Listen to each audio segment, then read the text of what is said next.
anything can happen in a moment. 16 years ago, I walked into a library while I was studying for my master's degree, and an ambulance crew raced me out. I had a seizure, fell backwards, fractured my skull on the marble floor, started bleeding into my brain, resulting in a traumatic brain injury, a TBI. A TBI is an impact to the skull that changes brain function. Think of the brain as a circuit board for the body. A non-injured brain has all of those wires plugged into the right spots. An injured brain has them all torn out, tangled around, and it can be a lifelong journey to plug those wires back in. My life changed in that moment, from being a 29-year-old high school teacher to facing a world filled with unknowns living with a disability. Depression and thoughts of suicide set in quickly.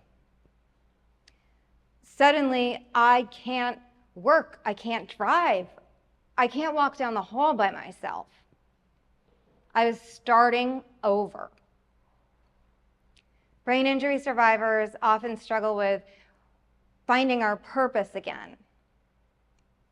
It's easy to identify as useless and hopeless. Every part of my world is overwhelming and exhausting at the same time. It takes me 2 days to write a 5-sentence email, and it's usually not a very good one, but it still takes 2 days. It's now an activity to wash and dry my hair that I need a nap after.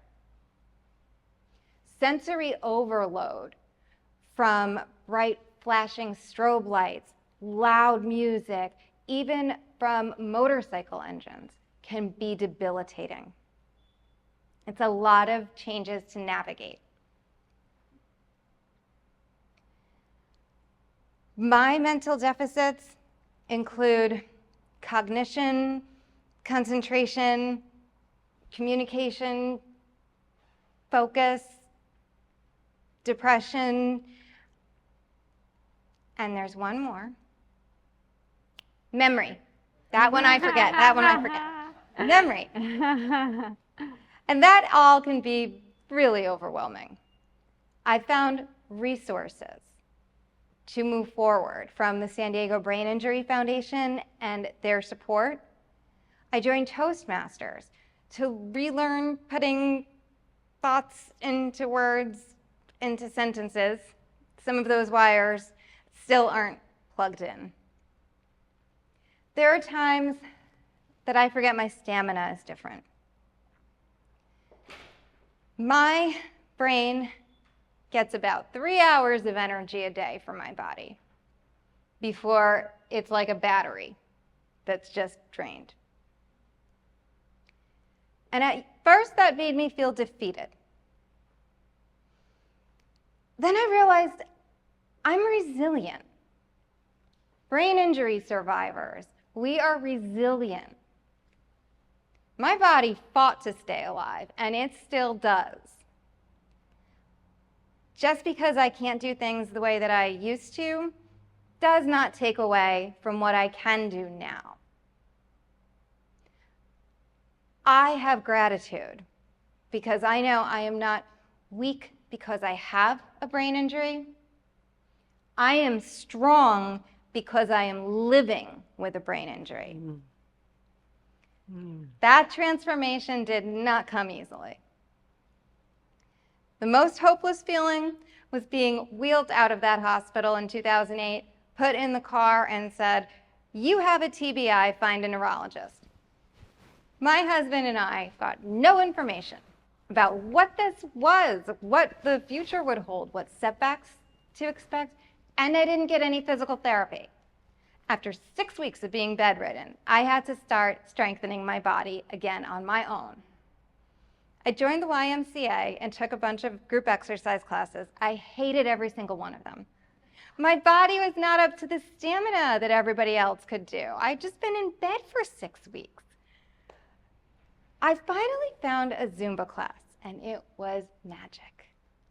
Zumba is cardio dance fitness that is all about community, inclusion, and joy.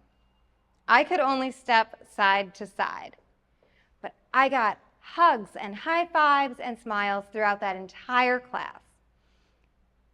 That was the first time I felt like a person and not a patient. I hold that moment close to my heart, and that's how I find gratitude every day in my recovery.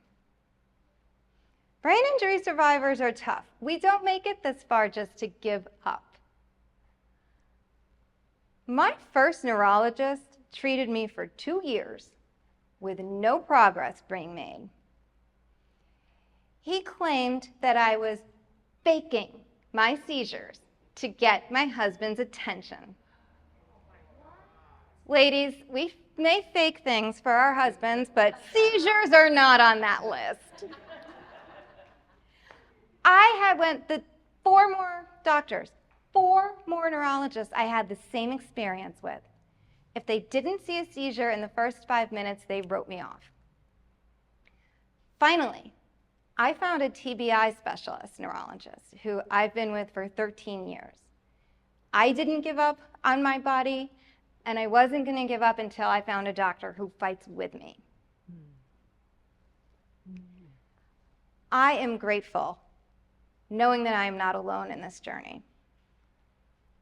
My husband, Bob, walks by my side to every doctor's appointment, medical test. He even got me a seizure support dog named Shadow. Then my little Shadow developed seizures. It's contagious, but even Shadow's not alone in his journey. We support each other. Bob reminds me every night that I am not broken. He sees me as differently abled, not disabled. And he is just one of the many people in my support system of my family, friends, doctors, other survivors who lift me up. And what that does is it enables me to be a support system for other survivors. And that is how we create a community of gratitude and hope.